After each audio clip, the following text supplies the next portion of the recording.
Hello world!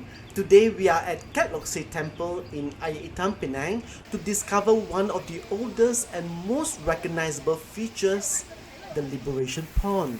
Most visitors simply call it the Tortoise Pond, and it's easy to see why. Everywhere you look, there are tortoises.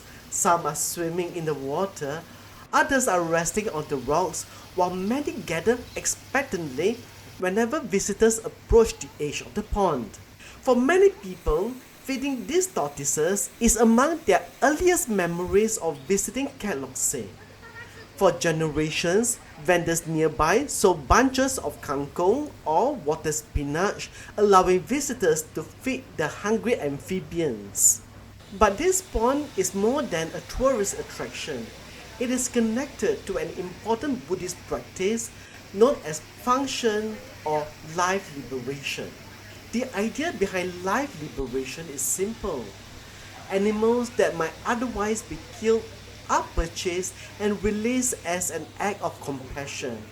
In Buddhism, such an act is considered a meritorious deed that generates good karma while expressing kindness toward all living beings.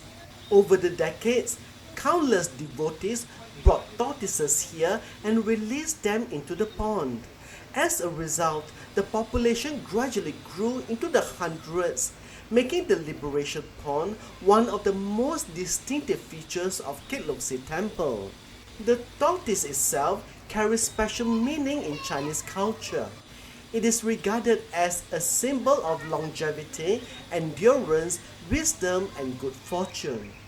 These qualities make it a particularly appropriate animal to be associated with a place of worship.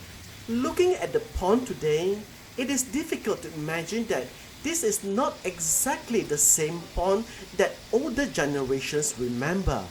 Visitors who came to Kek Lok Si in the 1990s, the 2000s, and even the early 2010s would have encountered a rather different scene. In those days, the Liberation Pond stood along the traditional approach to the temple. Visitors climbed the famous souvenir-lined stairway from Air Itam town and eventually emerged beside the large pond crowded with tortoises. The old pond was simpler in appearance. It had irregular shapes, plain concrete edges, and often murky water. The tortoise population was densely concentrated, creating a scene that many locals still remember fondly today.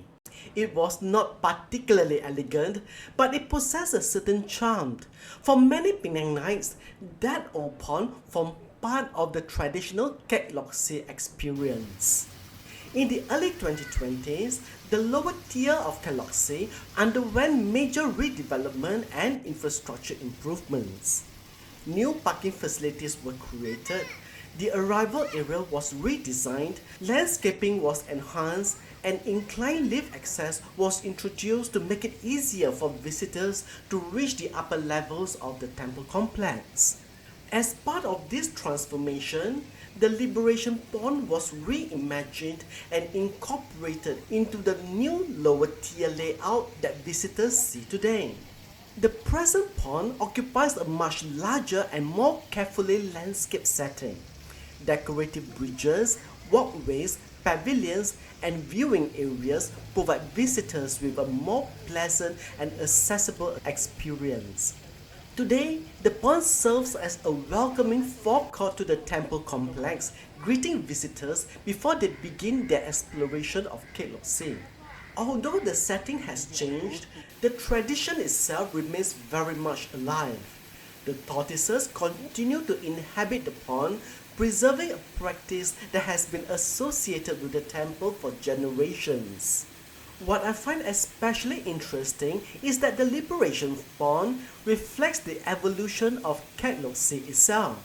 Since its founding in 1890, Kek Lok Si has never been a static place. It has continuously expanded, adapted, and reinvented itself while remaining faithful to its religious and cultural roots.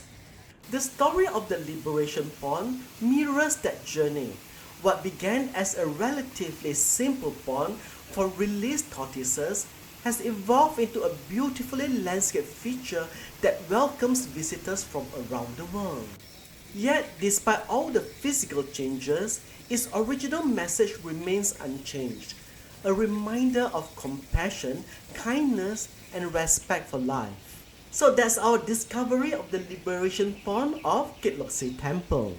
And if you'd like to discover more of Kek Lok Si Temple, check out this video where I take you on a walking tour of the entire temple complex. I'll see you there.